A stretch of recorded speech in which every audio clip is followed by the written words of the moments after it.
दोनों नेताओं को इस तरह की बयानबाजी से बचना चाहिए। जनरल का नेता दलित सीट पर नहीं लड़ सकता है, लेकिन दलित जो है वो जनरल सीट पर भी लड़ेगा। तेजस्वी यादव में और लालू प्रसाद यादव में जमीन आसमान का फर्क है।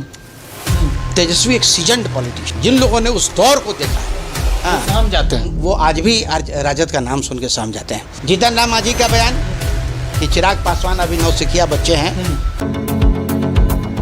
नमस्कार, फाइनल पोस्ट देख रहे हैं आप पुरुषोत्तम के साथ। बिहार के राजनीति में रोज कोई ना कोई नया बखेरा होते हुए दिखाई देता है और आज जीतन राम मांझी की बयान की खूब चर्चा हो रही है। चिराग पासवान पे यूं जो हमला बोल दिया है, वजह क्या है चिराग पासवान के ऊपर हमला बोलने की, और चिराग की किस बात को लेकर के जीतन राम मांझी ने बोला है और इसका कितना फायदा कितना नुकसान होगा, इन तमाम चीजों पर चर्चा करने के लिए हम आपके बीच मौजूद हैं अपने editor in chief Gyaneshwar Gautam ji के साथ। आइए इन्हीं से जानते हैं। स्वागत है सर आपका। धन्यवाद पुरुषोत्तम। जीतन राम मांझी का बयान आपने सुना होगा, क्या लगता है?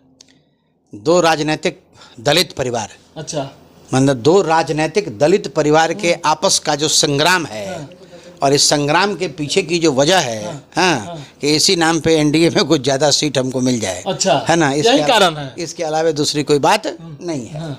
हालांकि चिराग पासवान का ये बयान कि बिहार में लॉ एंड ऑर्डर की स्थिति बहुत खराब है और मुझे अफसोस है कि मैं ऐसे संगठन के साथ खड़ा हूँ, ऐसे दल के साथ खड़ा हूँ जिसकी सत्ता है लेकिन वो काबू क्राइम पे नहीं कर पा रहा। जीतन राम मांझी का बयान कि चिराग पासवान अभी नौसिखिया बच्चे हैं, सावन के अंधे को सब हरा ही दिखता है। सावन में जन्म भइल, भादो में बाढ़ आइल, तब पता चलल कि भाई ऐसा बाढ़ तो चारों ओर समुद्र लौकत, ऐसा बाढ़ कभी देखनी ना। जीतन राम मांझी का भी कहना अपने लिहाज पे अपने समय पे सही है कि आप मुझे 40-45 साल हो गए राजनीति करते हुए और हमने बिहार में राजनीति का वो दौर देखा है।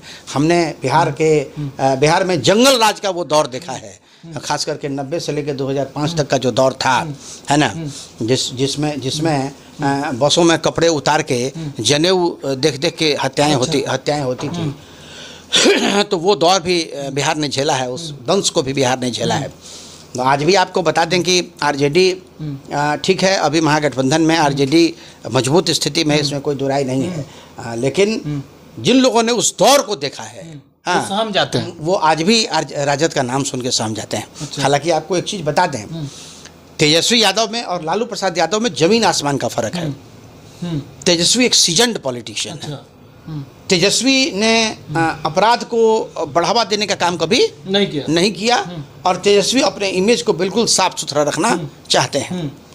यही वजह है कि पिछली बार जब 2020 का चुनाव हो रहा था तो 2020 के चुनाव ने उसने लालू यादव की तस्वीर तक को नहीं लगने दिया।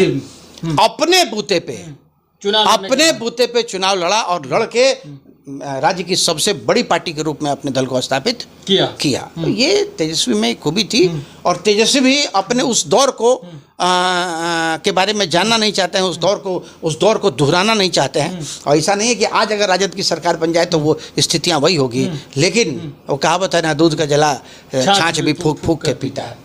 तो ये स्थिति है और मेरा जहाँ तक मानना है कि चिराग पासवान को इस तरह के बयान से बचना चाहिए। मतलब क्या इशारा करता है, सियासी मायने क्या होंगे इस बयान के? सियासी मायने इसके कई हो सकते हैं। चिराग पासवान ने जिस तरीके से हनुमान की भूमिका निभाई थी 2020 के चुनाव में नीतीश जी को हाशिए पे लाने के लिए, है ना, और उस समय चिराग पासवान का कंट्रोल किसके पास था? अमित शाह के पास। ठीक है, आज भी चिराग पासवान का कंट्रोल किसके पास है? अमित शाह के पास। तमाम लोग कयास इस चीज़ के लगा रहे हैं कि चिराग पासवान ने कहा है कि पार्टी छोड़ देंगे, बिहार का बच्चा हूँ, बिहार से लड़ूंगा, है ना। आपको एक चीज़ मैं और भी बता दूं, कल मैं चिराग पासवान का बयान सुन रहा था आज तक पे, और चिराग पासवान ने कहा कि आवाज़ उठी है कि गैर आरक्षित सीट, जनरल सीट, मैं जनरल सीट से चुनाव लड़ूंगा और जनरल सीट से चुनाव लड़के ये दिखाऊंगा कि हमारी स्वीकार्यता हर समाज के हर वर्ग में है, कहीं महंगा ना पड़ जाए। ऐसी स्थिति भी आ सकती है। इसलिए कि जो जनरल सीट है उस जनरल सीट पे भी अब एक बात तो तय हो गई कि दलित नेता जनरल सीट पर लड़ेगा। जनरल का नेता दलित सीट पर नहीं लड़ सकता है, लेकिन दलित जो है वो जनरल सीट पर भी लड़ेगा, तो कहीं दाव उल्टा ना हो जाए। तो इसका तो खामियाजा बहुत बड़े लेवल पे भुगतना पड़ सकता है ना, बहुत बड़े लेवल पे भुगतना पड़ सकता है। इसलिए कि जो रिजर्व सीट है, और रिजर्व सीटों की संख्या कम नहीं है, बिहार में भी रिजर्व सीटों की संख्या कम नहीं है। आप रिजर्व सीट से लड़िए, और आप रिजर्व सीट से लड़िए, और जो अनरिजर्व सीट है आप अपने ही दल के जो दूसरे समाज के और जाति के नेता हैं उनको आप दीजिए। ये तरीका ठीक होगा। और एक्सपेरिमेंट करने के चक्कर में कहीं ऐसा नहीं कि आपको नुकसान, मतलब इनको नुकसान हो जाए, साथ साथ एनडीए को भी तो नुकसान, एनडीए को भी नुकसान हो जाएगा, है ना। तो ऐसी स्थितियां बन सकती है। हालांकि राजनेताओं के कथनी और करनी में बड़ा जमीन आसमान का फर्क है। अभी नहीं सुने मोती जी मोतिहारी को मुंबई बना रहे थे, है ना। उसी तरीके से मुंबई बना रहे थे जिस तरीके से चीनी मिल का चाय पीने कहे थे कि अगली बार आएंगे तो चाय पी के जाएंगे, है ना। तो बहुत सारा मेरीन ड्राइव देख ही रहे हैं, मोतिहारी का मेरीन ड्राइव। खैर चलिए, इसकी चर्चा हम लोग बाद में करेंगे। लेकिन जीतन राम मांझी और चिराग पासवान के बीच में ये वर्चस्व की लड़ाई है। और ये जो बयान है, इस तरह के बयान का कोई मायना राजनीति में हमारे दृष्टिकोण से नहीं है। सीट शेयरिंग में क्या इन बयानों का फायदा होगा, जिस तरह से चिराग ने जो बयान दिया? और हमने आपको पहले भी बताया पुरुषोत्तम की इस तरह के बयान के माध्यम से एनडीए गठबंधन में ज़्यादा सीट लाने की होड़ में मांझी हैं। अच्छा, मांझी ये चाहते हैं कि भाई हमको जो 5 को सीट मिलेगा, 5 को से हमको बेसी सीट मिले, अच्छा, है ना। 5 को मिलेगा, हाँ, उनको 5 को मिलेगा। एगो विधानसभा सीट है, 5 को से 6 को सीट उनको मिलेगा। हाँ, एक लोकसभा उनके पास है तो 5 को से 6 को सीट उनको मिलेगा। चिराग पासवान के 5 को है तो 30-35 को उसको मिलेगा। इसीलिए नाखुश है क्या? हाँ, इसीलिए नाखुश है, क्योंकि कल का बच्चा देखिए, होता नहीं है 3 इडियट फिल्म का एक डायलॉग है कि मित्र फेल कर जाए तो थोड़ी तकलीफ होती है, और मित्र टॉप कर जाए तो ज़्यादा तकलीफ होती है। तो जीतन राम मांझी के अंदर कहीं ना कहीं ये कसक तो होगी कि हम बड़े नेता हैं, है ना, उसके बावजूद ये कल का जो लड़का है, बच्चा है, हाँ, उसके सामने हमारा कंपैरिजन दलित नेता के तौर पे होता है और हम कमजोर पड़ जाते हैं, ये मजबूत। वो तो इसी को साधने के चक्कर में, हाँ, इसी को साधने के चक्कर में, है ना। और दोनों नेताओं को इस तरह की बयानबाजी से बचना चाहिए, क्योंकि आप सब अगर चाहते हैं कि एनडीए गठबंधन की सरकार बिहार में बने तो आपको इन चीजों से परहेज रखना पड़ेगा, आपसी सहमति बनाए रखना। बिल्कुल। अंतिम सवाल आपसे ये है कि आने वाले समय में जितना भी विधानसभा का सीट इन लोगों को मिलता है, इन दोनों घटक दलों को, क्या चिराग पासवान जीतन राम मांझी के साथ सहमति बना करके चुनाव प्रचार प्रसार करेंगे? देखिए, हमको नहीं लगता है, क्योंकि पिछली बार इसका एग्जाम्पल हम लोगों ने देखा है कि जीतन राम मांझी की बहू चुनाव लड़ रही थी। एनडीए गठबंधन की तरफ से चिराग पासवान पे दबाव बनाया गया कि आप जाके वहाँ उस इलाके में प्रचार कीजिए। वहाँ पासवान वोटों की संख्या ज़्यादा थी और जितेंद्र पासवान वहाँ से जन स्वराज के उम्मीदवार भी थे। तो लेकिन चिराग पासवान वहाँ नहीं गए।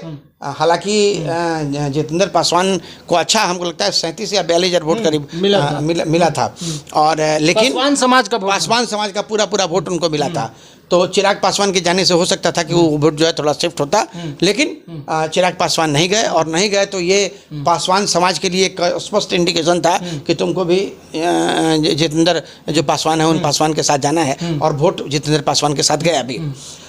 तो अब और अभी भी मैं आपको बताऊं कि मुझे नहीं लगता है कि दोनों के क्षेत्र में इन दोनों नेताओं का कोई आपसी तालमेल बनेगा। दोनों एक दूसरे के क्षेत्र में प्रचार करने जाएंगे, ऐसा मुझे नहीं दिखता है। चलिए, बहुत बहुत धन्यवाद आपका। तो जैसा कि आपने देखा कि एनडीए के ये दोनों जो घटक दल हैं और जिस तरीके से लगातार बयानबाजी कर रहे हैं, इसका कितना फायदा कितना नुकसान होगा ये तो बात की बात है। लेकिन एक बात तो तय नजर आती है कि चिराग और जीतन राम मांझी के बीच में आपसी तालमेल नहीं बनेगा। अब इसका कितना फायदा होगा कितना नुकसान होगा, इस पर फिर चर्चा करेंगे विस्तृत रूप से, और देखेंगे कि एनडीए को इसका कितना फायदा होता है कितना नुकसान होता है। तब तक बने रहिए आप हमारे साथ, देखते रहिए फाइनल पोस्ट। बहुत बहुत धन्यवाद।